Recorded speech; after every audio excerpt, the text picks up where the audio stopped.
Now extended through January 14th, join a clean and spacious Planet Fitness for zero enrollment and only $10 a month. With tons of equipment and free fitness training, it's the perfect place for everybody to work out. Even me, mister. I'm so stressed I grind my teeth more than most people grind coffee. Especially you. Give your anxiety-clenched jaw a rest. My molars will be so happy. Start feeling fit-tacular today. Join in club or at planetfitness.com. Zero enrollment, $10 a month, cancel anytime. Deal ends January 14th. See club for details. If dog people made dog food, it wouldn't be sold in a 50-pound bag in the hardware aisle by the shoe polish. It would actually be food. It would be made with real, fresh meat and veggies gently cooked to preserve their nutritional value. You know, like food. The Farmer's Dog was created by dog people who cook and deliver fresh, healthy food. Try the Farmer's Dog and get fresh, pre-portioned meals tailored to your dog's needs. Tell us about your dog, build your plan, and get 50% off at thefarmersdog.com/listen. That's thefarmersdog.com/listen. Welcome to Scary Time by Indie Drop-In Network. Each week, we feature an episode from the best independent creators. Subscribe for great scary content. If you would like to help Indie Drop-In support indie creators, you can buy us a coffee.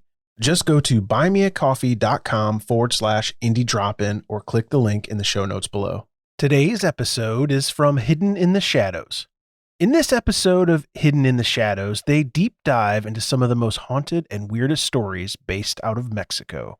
If you like today's episode from Hidden in the Shadows, make sure to check out the show notes for links to subscribe and follow on social media. Enjoy the show. Begin.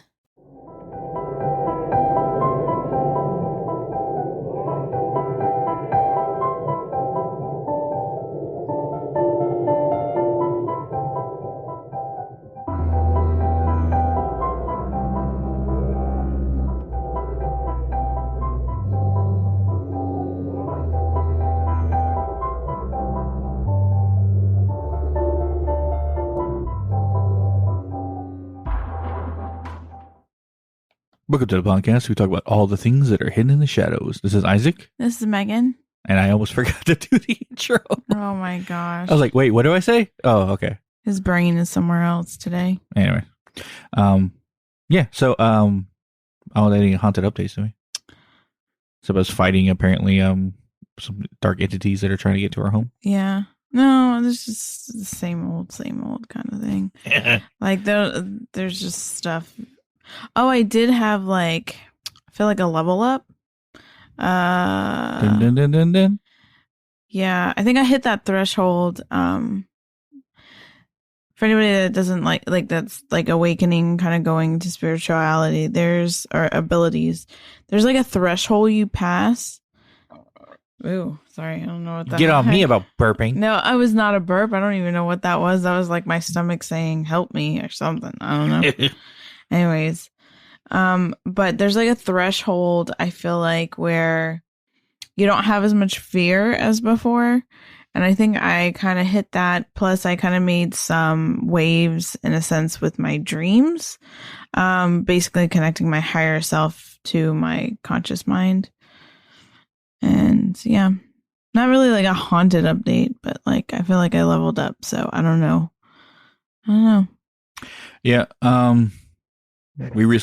I did a live with Mike, No Quarter Paranormal, which we did a live through No Quarter Paranormal. So if you want to go and watch that, we posted it on the page so you can hear the conversation we had about spirituality when it comes to investigating and protection. Yeah.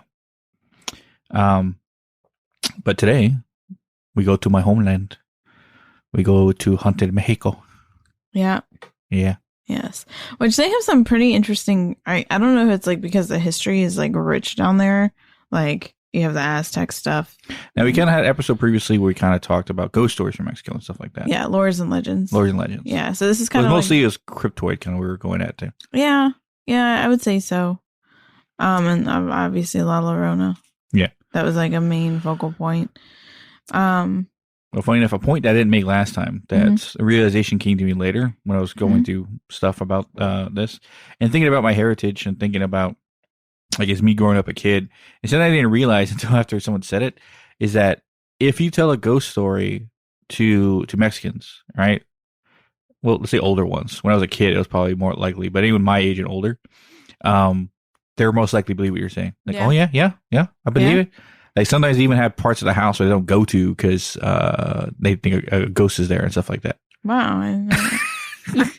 Like there's a bathroom at the end of the hall in my grandmother's house.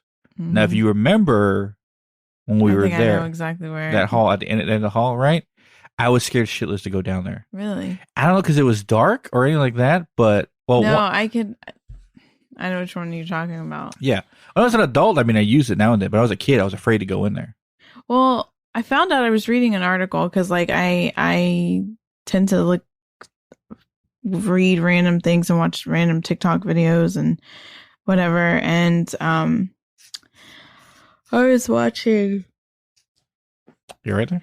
Yeah, sorry. What was I gonna say? I lost my train of thought. I'm sorry. You're watching. I was watching a video about portals and how for like the connection between bathroom mirrors and portals, like how it's easily created into a portal. I don't know why. Maybe because I don't know why. We dealt with that at the library. Yeah, that's what I'm saying. And like I've had where like my siblings have seen weird stuff in bathrooms. Our bathroom is weird in Spring Branch when we lived there. I was always scared of the current house that we live in now. The hall bathroom that we use, that one always freaked me out. This room and that bathroom. So anyway, before we get into talking about some legend or haunted Mexicos, a bragging thing. Speaking of Mexico, and one thing the most Mexicans are known for is spicy food and stuff like that. I tried the one chip challenge thing. Oh, you did? Yeah. Not as bad as I thought it would be. And most people, I mean, it was funny is that the guy at work, he bought them and he wanted to know if I could eat it. I was like, "What? Have you tried it?" He's like, "No, I don't like hot stuff." They're like, "Why did you get it then?" He's like, "Oh, just because I wanted to see if other people would try it." Anyway, so I'm like, people talk about it just being hot and stuff like that. So I tried it, like the whole chip, which is basically a big one corn tortilla chip. And it was hot, right? But I've had spicy stuff before. One thing, it tastes like crap. Oh my God, it just tastes awful. That's the one thing I remember anything from anymore, is it just tasting terrible and being hot. Like not a flavorful spicy, just like straight up like tastes like cardboard and like wood clippings or something. I don't know. But yeah, it was hot and I would say affected, I kind of like burned like my forehead a little bit. Almost like a sunburn. Forehead? I don't know why. But yeah, I survived and no problem. So my boss, or my boss's boss, he came in. I think he was just checking out the store or whatever. And he tried it. And oh my God. His eyes are tearing up and everything. Like, oh man. And maybe he asked one of the employees to go get him like some milk, right? From next door, because you have McDonald's right next to us. So you could like fight it back, because milk's like the ultimate thing against fighting against spiciness, right? And I made the joke. It's like, he needs some milk. Anyway, but yeah, something to brag about that I did it with no problem. Because he was looking at me like, "You're not affected by this?" Like, hey, I wouldn't be a good Mexican if I wasn't. But or if I was. But yeah, let's moving on to topic of today. Yeah. Now, I guess the first thing I want to talk about is something that I tried to look into. Well, I didn't actually start looking into after started learning more about my heritage and the fact that I'm technically half indigenous to Mexico, the whole continent area, and mostly Aztec. Yeah. So I wanted to know if there was any Aztec lores when it comes to supernatural, and of course there is. But specifically, the god of the underworld, right? They're essentially their devil, but he's not seen as an evil figure. He's almost seen like a ruler of the underworld. But it's not just a guy. It's him and his wife, and they rule equally. Miteclan and Miteca, right? Miteca, I think, is a female, or vice versa, either one. Anyway, they rule together equally. And funny enough, one of the main topics I want to talk about today is Días de los Muertos, the Day of the Dead, right? What the holiday is and everything like that. Funny enough, Day of the Dead is a celebration of Manteca. It's her holiday. Yeah. Right? And the lore behind the Day of the Dead is that it's a day in November. Trying to remember the exact date. I know it's November. I think it's the day right after Halloween. Like November 1st. November 1st and 2nd, the day right after Halloween. And it was celebrated in Mexico, of course. But Catholics, when they came in, basically tried to, say the Aztecs can't believe in their religion anymore about their pantheon of their Aztec gods, called it All Saints Day with the same idea in mind. But most Mexicans rejected it, and they just called it Dia de los Muertos. But yeah, it's held November 2nd. It's a multi-day holiday. It involves family and friends gathering to pray and remember family members and friends they lost. Mm-hmm. Right? So it's not seen as a day of mourning. It's almost a day of celebration. And if you remember the movie Coco. Yeah. That's a really good kids movie. It's like one of those ones that as an adult you have to see. Now it's on the whole premise of the Day of the Dead, right? So, but yeah. And the whole concept of Dia de los Muertos is, like I said, to celebrate Day of the Dead and stuff like that, and to remember, because apparently it is in lore that if someone who's died and passed away, if they are no longer remembered, they cease to exist in the afterlife. And hence why the Day of the Dead was kind of created. And I think the lore behind Manteca being her holiday is that she allows spirits to travel from the underworld to our world on that day as celebration of her, as thanks for allowing their relatives to come visit. So I think that's what the reason behind that is. But one thing I want to do for one thing in my life is go to Mexico during Dia de los Muertos. Yeah.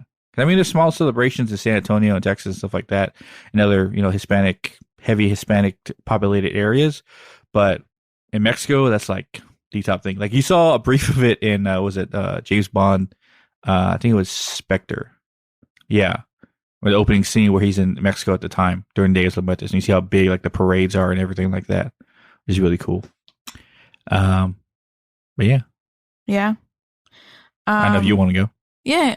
Well, yeah, it would be something cool to experience. I mean, it's another culture. Plus, it's part of you, so. Yeah, but I'm just as. I guess I'll learn Spanish. We'll be lost down there. Oh my gosh. I'll be able to blend in, but other from that, like they ask me a question, like, "Sorry there, Bucko. I don't know what you're saying." Yeah. No, there's one story, and I actually came across it before we even did research, and it popped up quite a bit. Like, I want to say at the beginning of, like, when TikTok started, kind of like when it moved away from just like dance videos to like actually giving people information. And I remember I stumbled upon this video talking about, I'm probably going to butcher the name, but because this is in Spanish, but La Pascualita. La Pascualita. No, I think you're actually wrong. La Pascualita. There's no T in there. Yeah, it is. That's how they spell it. There's a T in there? Yeah, Pascualita. I don't know. You're asking a guy who doesn't speak Spanish. Pascualita. Pascualita. Maybe it's like more like Qualita. Yeah, because I always remember the Q in there. Pascualita. Pascualita. Yeah. I don't know. I'm sorry, guys.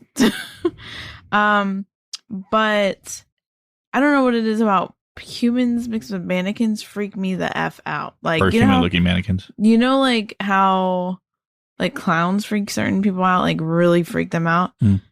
Mannequin human things do that to me. So never going to a wax museum? No, a wax museum, because they look like figures. But when like the mannequin passes over, like, I don't know if anybody remembers that story too, like about that mannequin, like alien thing woman that was in the ER, like came in the ER. Oh, and, like, the expressionless. Yeah, no. I saw that picture and I wanted to vomit. Anyways, for some reason, like it gave me such bad feelings. And this was similar, but so this is like like the background behind it. So this is in Chihuahua, Mexico. What? It's just funny hearing you say it, like Mexican places. I don't know. Hey. And this is the thing that blew my mind. I didn't even know it. I thought this was like something recent, like maybe in the 90s that this like popped up. No, this mannequin human looking thing appeared in the bridal store's window on March 25th, 1930s. Apparently, like, the mannequin drew people in, and it wasn't even like the bridal gown that she was wearing. The people that like passed the shop would get freaked out by her incredibly detailed face, complete with wide set eyes and thick, voluminous lashes. Real hair and blush cheeks made her seem real. Her hands have been crafted with intricate detail, and this is another like creepy part about it. Her legs even had varicose veins, a feature that normally is not included with store mannequins. And this is even creepier. It was a combination of the physical resemblance and timing that sparked rumors back in 1930s. Locals couldn't help but comment on the uncanny similarities between the mannequin and the daughter of the shop owner at the time, Pascuala Esparza, who had been fatally... What? Really? Hey! Yeah. Okay, I think it's sorry. cute, that's why. No, oh my gosh. Okay. Who had been fatally bitten by a black widow spider on her wedding day. That sucks. Yeah. Could you imagine like, oh my god, this is the greatest day of my life, and then bit by a spider and died? Like a spider, out of all things. Yeah. Anyways, this alongside the fact that the mannequin had been installed in the shop window very soon after the daughter's passing made locals wonder if the mannequin was actually her embalmed corpse. Over the years, additional rumors circulated, including one about a French musician visiting her at night who made her come to life before taking her around town. So that's just like a legend about it. Many people feel unnerved by the mannequin's presence, with some stating that her eyes follow customers around the store as they browse the bridal wear. Others claim to have turned around and seen the mannequin in a different position than before. Even some of the store employees are spooked out by her, including Sonia. I'm not even going to try and pronounce the last name because I will butcher it. Who changes the mannequin's bridal gown twice a week. She says, every time she goes near her, my hands break out in a sweat. Her hands are very realistic and even has varicose veins on her legs. I truly believe she's a real person. So when you look at it, and to be in the 1930s and look how it looks, I don't know. Like, I don't know. Like, could it be like half mannequin, half actual like human parts? I don't know if that's possible. I feel like I would want to know like a person's like opinion that like works on like in a morgue or something like that, or more is a mortician that can like, because I feel like even I don't know the whole embalming situation, like exactly how long it lasts and like all of that. But then again, can they like do like taxidermy but like on humans? Yes. Oh yeah, because there was a woman that did that to her son. I remember reading about that. No, that's illegal to taxidermy human corpses, mainly because it's desecration of corpses. I think it's the law or something like that. Some countries in the world might get away with it, but here in America we don't. And a lot of other countries too. It's seen as like desecration of corpses and stuff like that. Unless you like, I don't know, get like signed paperwork from your relative to allow you to do that, then yeah. Anyway. Or a spouse or something. But no, I've heard that story before, like a while ago. And someone who's embalmed, asked me how I know this. I think I watched a movie on about a mortician or something. I can't remember it. It had Liam Neeson and Christina Ricci. I can't remember the name of the movie. Anyway, you basically take out your organs and anything that could rot, essentially. And organs go by first when it comes to rotting. Hence why you rot from the outside or inside out. And they basically embalm you with this fluid to keep you preserved. Now, it doesn't keep you preserved for like ever, but longer than normal because you need to look alive-ish for your funeral when people see you and stuff like that. All right. And I don't know how many funerals you've been to.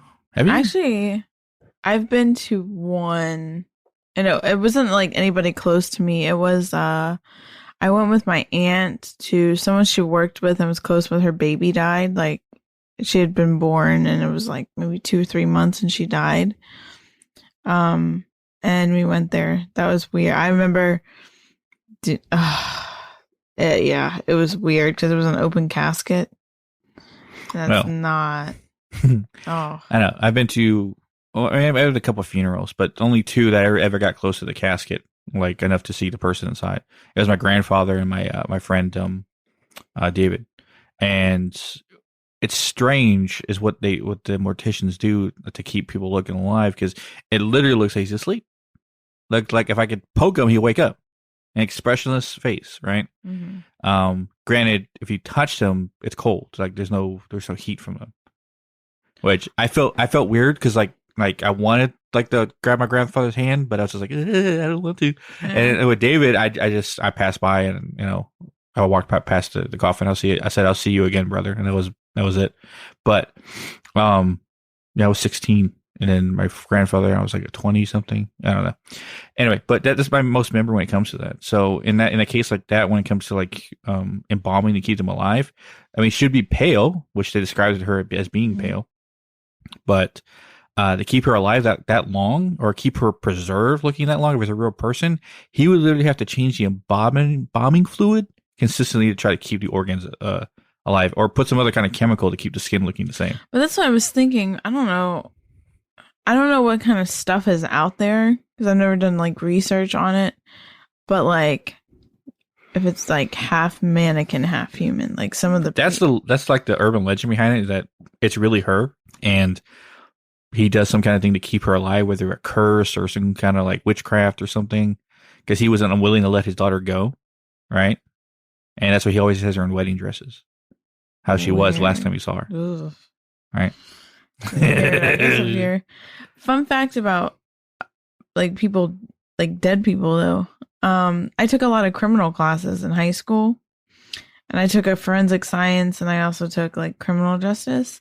And I never knew this. Did you know that like when people find dead bodies, they have to be careful, because literally the methane gas trapped in the organs can blow a person up? Oh yeah, like if dead bodies are left like to basically rot, like someone dies in their home and no one checks them for weeks, right? They come to the house, it's going to stink for one, but the body's going to be like expanded around the stomach and like chest area. Yeah. And if you poke that and it explodes on you, it's fucking poisonous. Yeah. Or it's like acidy, like it'll burn your skin. Yeah, no, it's bad. So that's why I try to drain your fluids beforehand, so you don't do that. Anyway, I got one for you. Yeah. All right. It's a scary urban legend amongst the many there in Mexico. El Torero Fantasma, which I think it means the ghost of the truck driver or trailer. Anyway, the story basically is, one day a truck driver up in India got a call from his wife that she was in labor. So, he quickly headed down La Marusma to be by her side. So basically he's rushing to go over there. Unfortunately, Marusa has many dangerous bumps and curves, so he had a fatal car crash. Legend has it the truck driver, a ghost, isn't aware he's passed. So it's kind of like a residual haunt, and it sounds like that. His soul, it basically is tied to, or tries consistently to get to his wife, but he's stuck at the crash site. Oh man! So the story goes is that people that pass, or people passing by La Marusa, are stopped by a desperate man who just whose car just crashed and is trying to get to his wife and his newborn. The man gives people who stop him, money so they can give him a ride to see his wife. Those people can't explain it, but they feel a great deal of compassion and determination to track down his wife and deliver the money. Right? Mm-hmm. Like, hey, can you take the money to my wife and stuff like that? Stuff like that. So the good Samaritans deliver the money to the wife with tears in her eyes as she introduces them to her son. Horrified that people see that the son isn't a newborn. In fact, he wasn't a man that had just helped him, but a dead man's spirit who had been dead for several years. So they find out the kid's like older. Dang. Yeah. So that's the legend behind that, which I forgot what it just reminded me of. Yeah, that's right. There was this highway and near where I lived in Blanco, Texas. It was the highway you took to get to San Marcos, and it was the fastest way from Blanco to San Marcos. And the road was called the Devil's Backbone, and it was called the Devil's Backbone because it was high up in a mountain range area, which big hills, but and it was very close to a cliffside that kept going off. Right, like literally highway. You got maybe 3 or 4 feet, and then cliffside fall off. Right, and it was very windy. Hella turns, hella windy going through this mountain pass. And people died on that highway all the time. Like every year there'd be a death. And funny enough, in my year of high school, we had 2 different kids die on that highway by sliding off the side of the road. And I mean, there was always like petitions and stuff like that to try to get the highway like not closed, but like rebuilt and maybe expand it. So even if you drive off the side of the road or hit a guardrail, you're not going to slide off an entire cliffside. Yeah. But, local governments don't want to spend the money, so whatever. But if you drive down it safely, it's no problem. And I remember going down the highway a couple of times. I didn't really have much need to go to San Marcos, but yeah. Another place that I kind of found out about, there's like a lot of like weird, like abandoned places that literally they had weird stuff happen and they just kind of like dropped the construction and stuff like that. But one place is Posada del Sol. Don't look at me weird. I know. Stop. It's located in Mexico City, Mexico. And it was basically the idea, they wanted this like extravagant hotel. The creator behind it was Fernando Galvan, who poured his blood, sweat, and tears into the hotel in the mid-20th century in a failed attempt to create a unique artistic center in Mexico City that would stand as one of the most extravagant hotels in the world. So he basically used modern influence, colonial architect. Posada del Sol occupies more than half a block, encompassing gardens, patios, fountains, terraces, massive paintings, and elevated viewpoints. More than 600 rooms were built. Galvan adored the property, and he added a casino, a theater, a gorgeous chapel, ballrooms, galleries, tea rooms, Turkish baths, and a human-sized chessboard. Unfortunately, external factors got the better of him, and construction on Posada del Sol was completely suspended at the beginning of 1945, and his debt basically rose. He hung himself in the hotel yard. Yeah. Legend has it he cursed the building before taking his life, which is why it still stands empty to today. So that's a lot of years that it sounds like a place we need to go. Oh my gosh.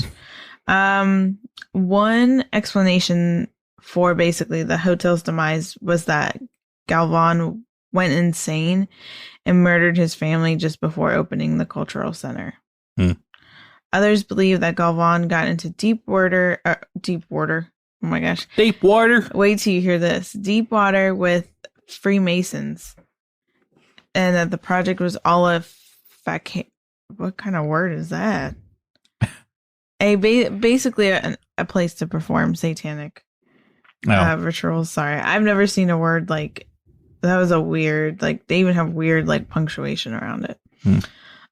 So one of the most eerie features of the abandoned masterpiece is a dark room that basically they believe houses an altar of a missing girl who was found dead in the hotel's basement. And that's who they think is another ghost that like haunts the place. People that have been there, even though I think you can't like investigate it, it's like illegal to. Like you're trespassing if you do it. But some people obviously have said, freaked out, we're going to go investigate. And so they went in there anyways. And they're basically offering wise, they place candy on the girl's altar in order to escape the curse. Yeah, here we go. It's illegal to visit the inside of the hotel, but you can look at it from the outside. And it's hard to get beyond the wired net and metal fences. And it's located in front of a main road and government buildings. So that's interesting. So, what? Freemason. I didn't know Freemasons were even in Mexico. Everywhere, dude. Jeez. Everywhere. Well, mostly America, but I mean, I guarantee they made their way. Satanic rituals. Stupid. I guarantee they made their ways in other countries and stuff like that. Yeah. There's another place that kind of was like that. It's La Casa de los Duos. Now extended through January 14th, join a clean and spacious Planet Fitness for zero enrollment and only $10 a month. With tons of equipment and free fitness training, it's the perfect place for everybody to work out. Even me, mister. I'm so stressed I grind my teeth more than most people grind coffee. Especially you. Give your anxiety-clenched jaw a rest. My molars will be so happy. Start feeling fit-tacular today. Join in club or at planetfitness.com. Zero enrollment, $10 a month, cancel anytime. Deal ends January 14th. See club for details.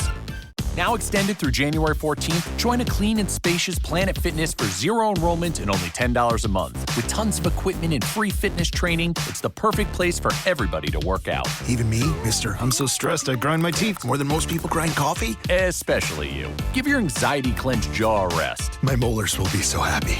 Start feeling fit-tacular today. Join in club or at planetfitness.com. Zero enrollment, $10 a month, cancel anytime.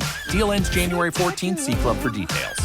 If you love to be remembered as the person who gives the best birthday gifts, I'm here to tell you that 1-800-Flowers.com is your ultimate birthday gifting destination. 1-800-Flowers has thoughtful and artfully created options that are guaranteed to deliver the best birthday surprise. Shop thousands of unique gifts at 1-800-Flowers.com for exclusive offers and great values. To order today, visit 1-800-Flowers.com/tune-in. That's 1-800-Flowers.com/tune-in. And it's basically, that means like the house of tubes. And the urban legend, what? Well, you see it, it literally looks like toilet paper tubes into a house. No, I just, when you hear English translations to Spanish, sometimes it doesn't match up. Yeah. It doesn't make any like sense when you hear it. And like, yeah. The house of tubes. Oh my gosh. Basically, it's an urban legend about a haunted house in Monterrey, Mexico, I believe. In Monterrey, Mexico, there's a very famous legend about an abandoned building. The strange structure was built in the 1970s, but was never inhabited. Apparently, obviously, if you look at the picture of the building of the house of tubes, it looks like a bunch of toilet paper tubes, like together. It looks very unsafe, if that makes any sense. From the outside, it looks like a set of gray concrete tubes standing on end, and the inside, the hallways are cylinder in shape. One side of the building, a series of ramps led to the upper floors. On the other side, the levels are connected by large stairs. So basically, in the legend, a wealthy couple who had a daughter who was paralyzed, and the father basically wanted to create a special house where she could. Okay, so the house was built by a wealthy couple who had a daughter that was paralyzed, and the idea behind it was basically that the father wanted to create a special house that was custom made for his disabled daughter. It was designed with ramps leading from one floor to another to allow her to move freely on her own in the wheelchair. The man hoped it would give his daughter the feeling that she wasn't disabled at all. So the construction began, and the young girl seemed super excited at the idea that, like she would be living in a house that she could move around in freely. She wouldn't have to rely on, people. She asked her father to take her to the building. On the day the girl went to see the house, 2 of the architects who had designed it suffered a terrible accident and were killed by falling concrete. It gets worse. The construction crew refused to continue working on it. The family managed to hire another group of builders to finish the house, and the girl wanted to go back to check on them. She was testing out the ramps, going up and down from one floor to the next. Her parents took their eyes off her for just a minute, and the wheelchair suddenly started to slide backwards down the ramp. She wasn't able to stop herself, and her wheelchair came hurtling down the ramp, going too fast. She went flying out the open window and fell to her death. I mean, I kind of want to laugh because it's like funny, but I know it's not funny. I know it just because it's so like ridiculous that it seems funny. Yeah, it's but like that's terrible. Well, yeah, like some of these deaths, you're like, dang, because it's the spider bite mannequin lady. It's it's crazy. So basically, after that, the parents were like, no, I can't. We're not doing this. So they couldn't live in the property. So the construction was immediately stopped and never to resume again. Years later, the half-finished building was put on the market. But not a lot of buyers were interested. One wealthy family went to see the House of Tubes and brought their young son with them. While they surveyed the lower levels, the boy went upstairs alone to explore. Mm-hmm. A few minutes later, they heard their son screaming. When they looked up, they saw him struggling with a little girl. As they watched in horror, the little girl grabbed their son and tossed him out of the window. The boy landed on the ground below with a sickening thud. The young girl was nowhere to be found. After this terrible tragedy, the authorities fenced off the land. It was no longer available to the public, and they say the house is cursed and is haunted by the ghosts of the 2 children who died there. It is said at night the horrible sound of a young girl weeping can be heard, and the ghostly apparition of a young boy had been spotted playing in the entrance. Some people claim to have seen a young girl standing at the open window of one of the open floors, waving as passengers went by. Buyers went by, sorry. So that's good. Like, I know it's a terrible story. Brutal. That's brutal. Yeah. Like, but something I guess something that I guess a theory that because we're coming close to the end here. And now that we don't have more stories to tell, there's so many. Yeah. But I guess a theory or conclusion, because I always have those at the end of our episodes. Reason why I believe Mexico is haunted as much as it is, right? The whole area is because majority of the people believe. I'm not saying America is its lack of haunted places. No, I'm not. Mexico is generally their high places of hauntedness. You gotta remember too, the Aztecs saw sacrificing people. Oh yeah, that will a lot, and they did it all the time to appease the gods. And they believed that if they did not sacrifice people, the world would end. Mm-hmm. Hence why they did it all the time, every single day. And to people that would be chosen to do so, some people thought it was a great honor to be sacrificed. And sometimes they would capture villagers outside to do so and stuff like that. So some people went unwilling, and some people did go willing, right? Yeah. I mean, it's old barbaric practice that no longer exists, but they were the only ones that ever do sacrifices, at least human ones anyway. The Vikings did it. Other cultures around the world did it, right? So it's kind of a universal thing, but the Aztecs believed they had to do it every single day, right? So you think about that pile of bodies that have been sacrificed over time. All those people that might be still stuck there. And then the other place that I can think of and currently right now that believes in ghosts and that supernatural and stuff like that is probably Japan with their belief in the afterlife and stuff like that when it comes to ghosts, especially. Mm-hmm. But Mexico, like my grandmother, right? She never did anything supernatural nor believed in because she was like very Catholic. But the only, I guess, the witchy thing she ever did was a Santa Rita Rana, right? Oh yeah. Put the egg in her hand and put it underneath the bed and like that. I mean, she did it to me one time when I was a kid when I was sick or something. And I can remember my mom saying, "Why is she doing that?" And my dad's like, "Okay, it makes her feel okay, right?" No. But when it comes to Mexican lores and legends and stuff like that, there's an extensive amount because of they're consistently told. These stories are never forgotten. Yeah. Over time, they're always passed down. They're always told, like La Llorona, right? That story goes back a long time ago, but it's still told today. Yeah. Same for Chupacabra, all right? Cucuy was essentially a Spanish word for boogeyman, right? So these things were used as scare tactics amongst most Hispanic children to keep you in line, right? Especially at night when you need to go to sleep. But that's I guess that's my main theory why I believe Mexico is so haunted is because the stories are never forgotten. Yeah. Yeah. Did you have some more story? Yeah, I have an encounter story. So I came upon this one I thought was kind of like creepy. So this is an experience story about a biker from San Antonio, Texas, that basically experiences down in Mexico. This experience story was basically retold on a blog website called Texas Less Traveled, and they were basically interviewing the guy. So this is their retelling of it. So yes. A man, middle-aged would be my guess, with a raspy voice, was on the other end of the phone. He claimed to be a lifelong biker from San Antonio area, who said he had spent the last few months bumping around across the Mexican border.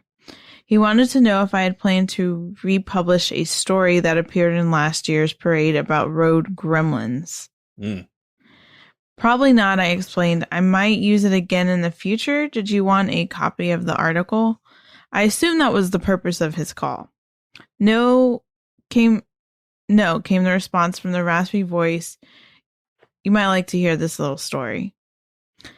There was a long pause on the other end of the phone. The hour was late, and I wasn't that interested in his story, but what the heck, if it is made for good material, I was game.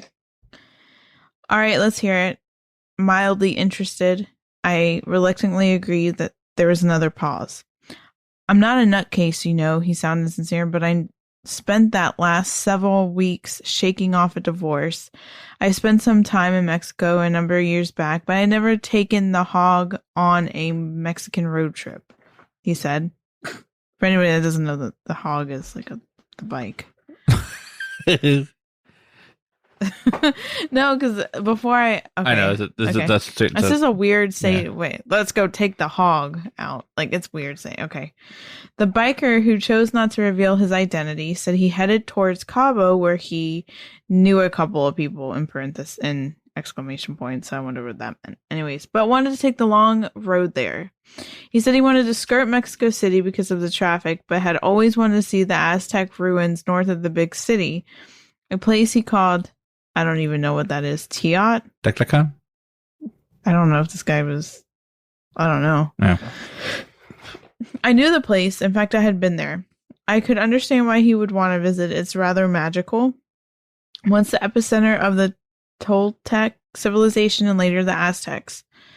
I'm not... Holy crap, I can't say this word. Teotihuacan is known as... I'm sorry, guys, if that's not in the remote. And I can't see what she's reading, so I can't. The city of the gods. Its towering pyramids and broad and ancient avenues of stone are some of Mexico's most fabled landmarks. Central to the ancient ruins are the pyramids of the sun and the moon, and a long and wide stone pathway called the Avenue of the Dead. I was getting interested in his story at this point. I told him that.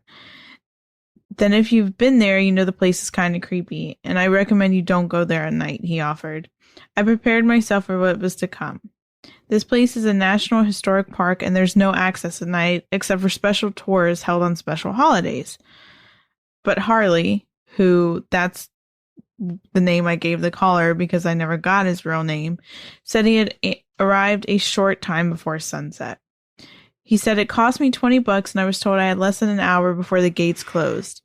They had a lot of guards posted there because looters had struck the site on past occasions. Once inside, the place is huge. I quickly got lost and the hour passed too quickly, so I was technically still inside when the place closed down. He said I had seen a couple of guards walking around from a perch on one of the bigger pyramids, but I skirted them in hopes of staying a few more minutes before they kicked me out. That was a mistake. What happened next is the hard part to believe. I'm not a spooky kind of guy. I don't frighten easy, and I don't believe in ghosts or monsters or anything like that. But like most everyone else, I do have a few superstitions. For one, I have a Gremlin Bell on my bike, and another one that my ex gave me that I have attached to my keyring. I paid a local to watch my bike outside the front gate, but I had my keychain hooked to my belt when I went inside, and I'm glad I did. I think it saved my life, to be honest. Harley sounded sincere. Look, here's the short of it. The sun set in the mountains from the side of the pyramid and was climbing down the steep steps as twilight set in. It wasn't dark yet, but it was getting there. At the bottom, I rounded a corner of this giant pyramid and almost stumbled over 3 guys waiting there. Just hanging out in this national park that was supposed to be closed. They weren't guards. That was obvious by the way they were dressed and the way they were acting, especially the big one. He seemed like the ringleader or something. Now, my Spanish isn't very good, but it isn't that bad either. And when the big guy spoke to me, I knew he was not speaking Spanish. I knew immediately these guys were up to no good. The other two were looking around nervously. I assumed they were watching for guard patrols that police the grounds when it's closed. But the big guy didn't seem concerned about anything. After a few more words in a language I have never even heard before, he spoke to me in Spanish. Not very good Spanish, but I understood what he said, or most of it. He wanted to know what I was doing there. I told him in Spanish that I was just taking in the sights, and then I lied to him when I said I was waiting on a few friends who were late arriving. When he laughed, it almost sounded demonic. But he was the only one to laugh. His two companions looked as though they didn't like the sound of that laugh any more than I did. One was scowling and the other one looked frightened. That's when I began to realize I was going to have to fight my way out of this one. This guy meant no good at all, and I got to thinking about the small buck knife I had stashed in my bedroll right at the border the day before, wishing I still had it strapped to my belt. This was going to be nasty, I could tell, and I was in a bad place staring down those three desperados who looked like they just as soon would kill me if I gave them the time of day. I told them again in Spanish that they were making a mistake. I lied again and told them I had been robbed in Guadalajara. I know this word. Guadalajara the day before, and that I didn't have any cash or valuables. I didn't think they would buy it, but I was now hoping one of the guards with the rifles would come strolling along any minute and save my butt. What happened next was a surprise, and it sent chills down my spine, literally. The big raspy guy, the straw boss, laughed at me with a weird kind of laugh. "What makes you think we want your money, gringo? I want your soul," he said. Or blood, I'm not sure what, because something got lost in the translation. And admittedly, at this point, I was thinking of my best defensive posture and not really spending a whole lot of time of getting the words right. I knew I was facing a do-or-die situation there at the night as the night began to slip over the pyramids. The shadows of those big buildings were gone, replaced by the mystery of the night. It was technically still summer, but there was a chill to the mountain air, and alarms were going off inside my head. I could actually hear the trembling in his voice as he recounted the story. This is the blogger guy. He was either an expert liar or something really strange had indeed happened to this guy in Mexico. I felt a ting of sympathy for him. What a terrible predicament he had himself in. Having spent a lot of time traveling across Mexico, I remember instances where I knew I had taken a turn into the wrong neighborhood or bar. When you're traveling alone, the odds are not in your favor when confronted with serious, even life-threatening circumstances. In Mexico, a lot of things could go wrong, if not from bandits, then from corrupt public officials. You learn quickly you gotta watch who you trust. I encouraged him to go on.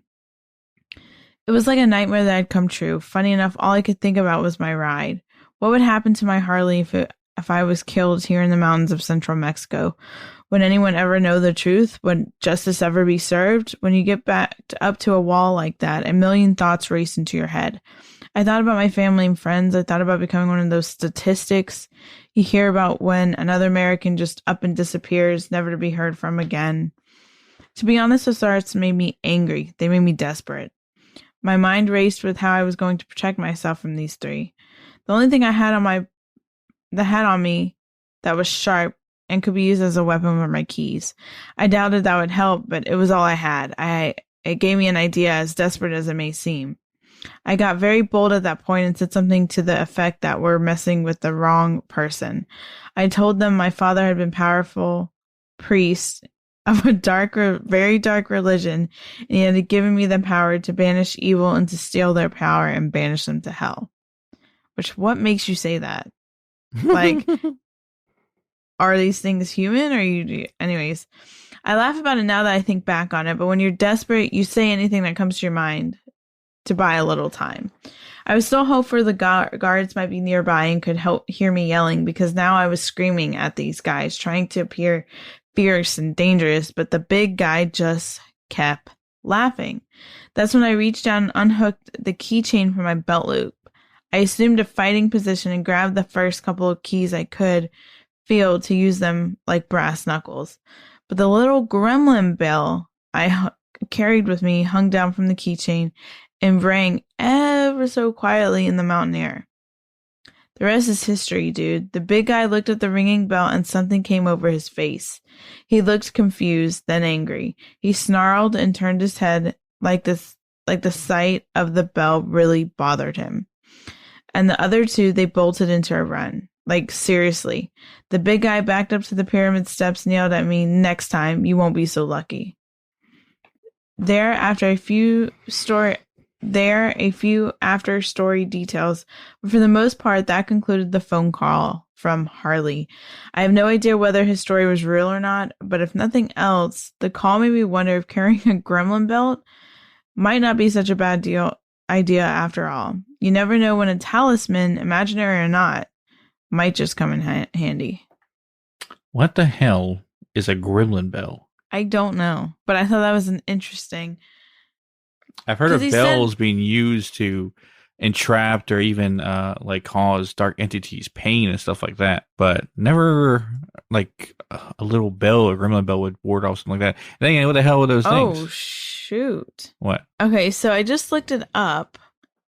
So it has a connection to like bikers, and it's a guardian bell is what they're calling it, and like one has ride or die and has an eagle on it, and it looks like a metal bell. It's just like a metal bell.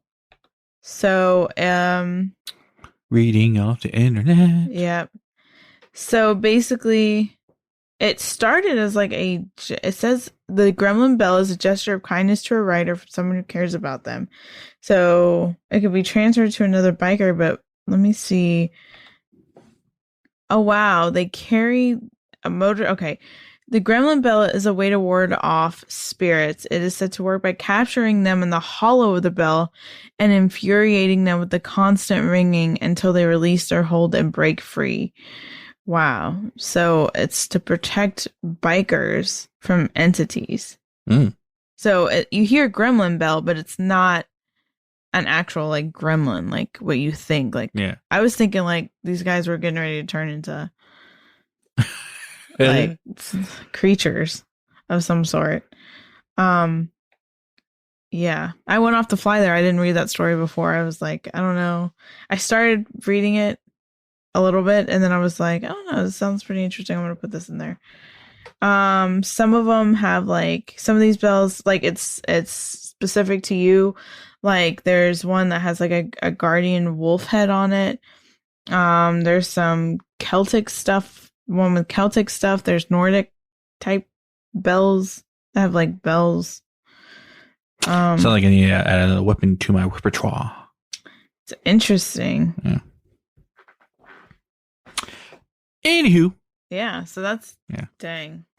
I know. I'm sorry, guys. I know that was a long one, but I thought that was really like interesting, and that shows too, like people that are in the paranormal, that are like bloggers and podcasters and YouTubers and stuff like that.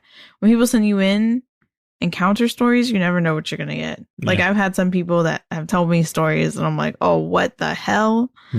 Yeah. So, and the guy too was gonna pass up on it, so he was gonna be like, I don't want to hear his story. But then his story was like, damn. I don't know. That makes me think, like, what the heck were they? You know, what they do? Dark entities? Well, he said the laugh was, but then like they were trying to intimidate him, but like, what could they really do? Could they kill him? Could they have killed him? I said take your soul. If they wanted your blood, so the word soul was used, like de la soul, like something like that. Soul and soul in Spanish are spelled differently, but they mean the same thing. Yeah. Right? Spirit, essentially like that. But if you didn't hear the word soul, or you heard something else, I understand blood. Blood made me think like they want this blood, and they're vampires or something. Yeah. But I don't know why Bell. Yeah, because the way he like described it was like they were human. So I don't know. That's an odd one. Yeah. I thought that would put you in a little bit of a dooze. Well, maybe you're looking into bells now. But even if the story wasn't true, you know, there's some specificness behind them. Yeah. But then it goes to my theory that why Mexico is haunted as it is. But vampires are a whole other subject, even though we talked about it before. But probably should do a second part. Yeah, there's even an Archangel Michael guardian bell. That's insane. Which, actually, speaking of bells, leads me to, I guess, the topic for next week. Mm-hmm. Sound. Yeah. Now, I know we did an episode of music, right? Mm-hmm. But I want to talk specifically about paranormal sounds. Yeah.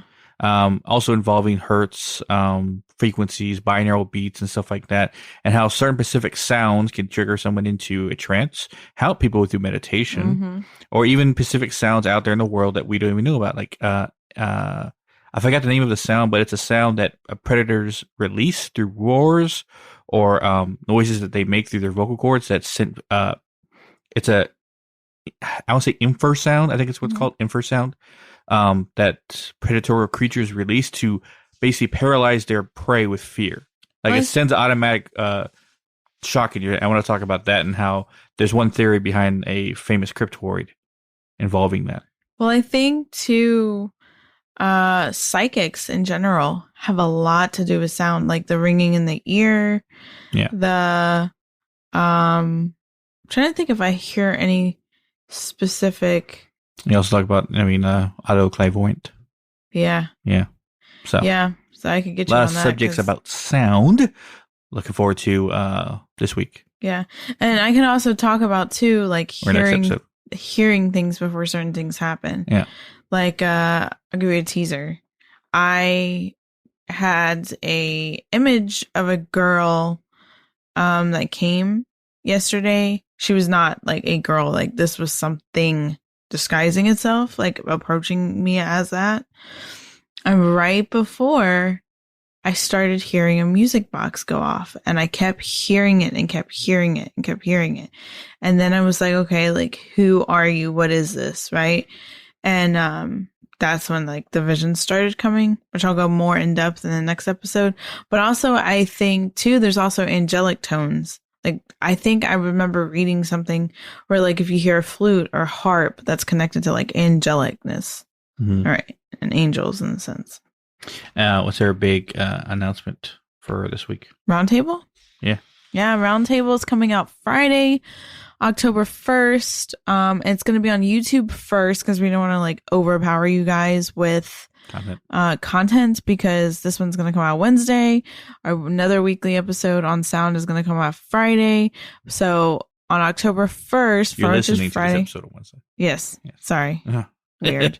We're not recording Wednesday, but yeah. listen to this Wednesday. So it's Wednesday for them. Yes. Yeah. So Friday is going to be the sound, but it's also going to be on YouTube. The video, table. You'll actually see like the video part of it. Yeah. So on YouTube, you're able to watch the roundtable, and also a new episode on the sound will be released on, of course, the podcasting, and then the podcast version of the roundtable will be released when?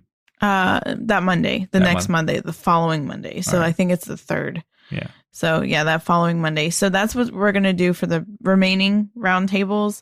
I don't know the dates off my head, but it's basically like, I think it's like 2 weeks and 2 weeks. So there's going to be one like the 14th or 15th, and then like one right before Halloween. And the one before Halloween is the psychics, and then the second one is the second part to that. For anybody that doesn't know what the round table is, basically paranormal investigators came together. On the episode 1, there was four teams. Well, not teams, they were like 4 individuals. Yeah. So yeah, it's really good. Like, you guys, it's good content. So yeah, watch it. Yes. I also would try to have as soon as we get every person we want for bonus episodes for the month of October, we'll make the announcement for each person and when the date of the episode's going to come out. But yeah, a lot of stuff to look forward to in the next couple of weeks in the month of October because that's a spooky month. Yeah. Yes. As always, guys, you can check out our social media at or our Instagram at Hidden in the Shadows Podcast, or Twitter at Hidden in the Shaw 6, TikTok Hidden in the Podcast 2. Or you want to link to all our social medias, go to hiddentheshadowspodcast.com. It has links to all our social medias, links to everywhere you can listen to us, and also a link to our merch store where you can buy a shirt or two. Also, if you're dealing with anything paranormal and you need counseling, advice, or even us to somehow get to you or anything like that, you can contact us through ours or DM us through Hidden Shadows or directly to our paranormal investigation team, which is Shadow Walker Paranormal. Shadow Walker Paranormal on Instagram. Yes. But yeah, messages there if you need any help and then with spirits and such. Halloween episode will be almost like a collaboration with, even though we're part of the team. Oh, we were talking about a live investigation? Yes. Yeah. So there's going to be a lot of parts to it. There'll be a live that will go on like while we're investigating. Also a like video footage of us going and investigating, kind of seeing like what we do. And then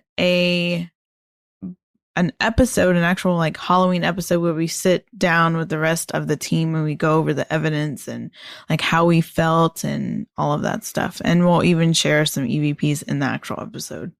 If we get them. I mean, I'm saying EVPs. We normally it's likely.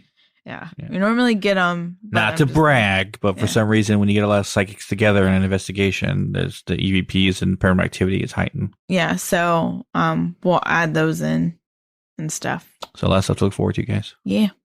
And as always, we'll catch your weirdos in the next one. Yeah.